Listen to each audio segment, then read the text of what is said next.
विंध्याचल मंदिर में दान में मिले गहनों की आज तक नहीं हुई जांच, पारदर्शिता पर उठे सवाल। विश्व प्रसिद्ध मां विंध्यवासिनी धाम आस्था का केंद्र, जहां लाखों की संख्या में भक्त मां का आशीर्वाद लेने पहुंचते हैं।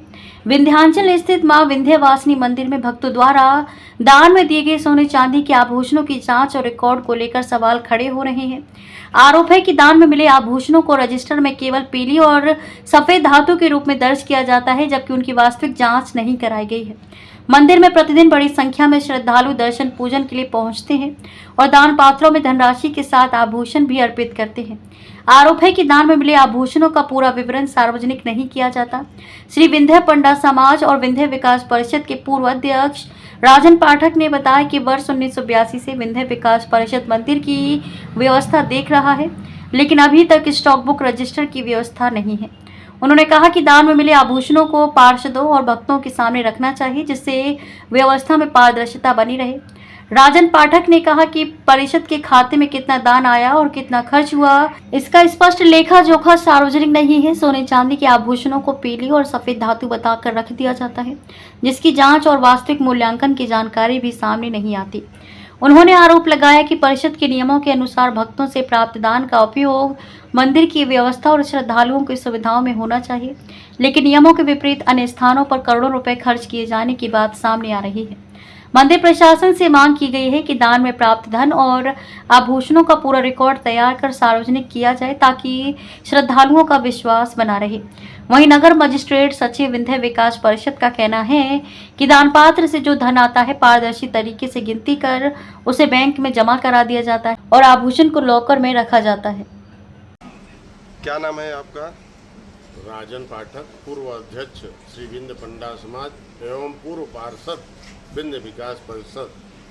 मंदिर पर जो दान पात्र लगे हैं, काली खो, अष्टभुजा, विंध्यवासिनी मंदिर पर, इसकी जो गिनती होती है, इसका क्या लेखा जोखा? आप चूँकि आप पार्षद भी रहे हैं और पंडा समाज के अध्यक्ष भी रहे हैं। देखिए, ये विंध्य विकास परिषद संस्था में काफ़ी हेरा फेरी पहले भी देखा गया है और इस संस्था में जो भी दान आता है वह आम भक्तों को, सदस्यों को तो मिलना ही मिलना चाहिए। जो माँ के भक्त चढ़ाते हैं उनको भी पब्लिसिटी करके इसको बताना चाहिए, आए क्या हुआ, व्यय क्या हुआ, कहाँ कहाँ हुआ। अब सपोज करिए कि करोड़ों रुपया पुल पर और एक फाउंटेन मिर्जापुर लगाने के लिए, जबकि नियमावली है कि विंध्य क्षेत्र में त्रिकोण में खर्चा करने का, तो सोना को और सोना चांदी को पीला धातु सफ़ेद धातु करके लिखा जाता है। तो इस तरह से तमाम प्रकार की गड़बड़ियां हैं।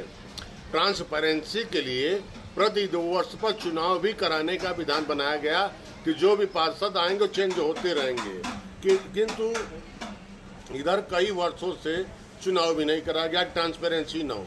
तो जब लोकतांत्रिक व्यवस्था को बंद करके और मनमानी ढंग से काम किया जा रहा है, तो मनमानी में सब कुछ हेरा फेरी सब इधर उधर होता है।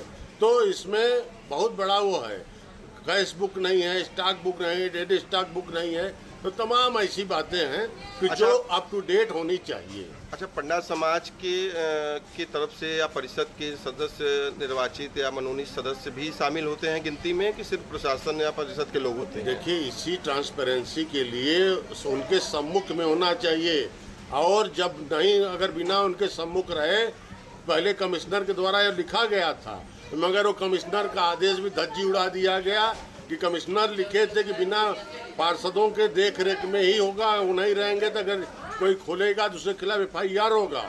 तो वो भी नहीं, वो सब दबा करके हटा दिया गया। कमिश्नर का मतलब कुछ नहीं, जो मनमानी हो रहा है। तो ये सब बहुत ही गलत चीज़ हो रहा है। हर चीज़ का आय व्यय और ट्रांसपेरेंसी और जो है कि सभी की जानकारी में होनी चाहिए।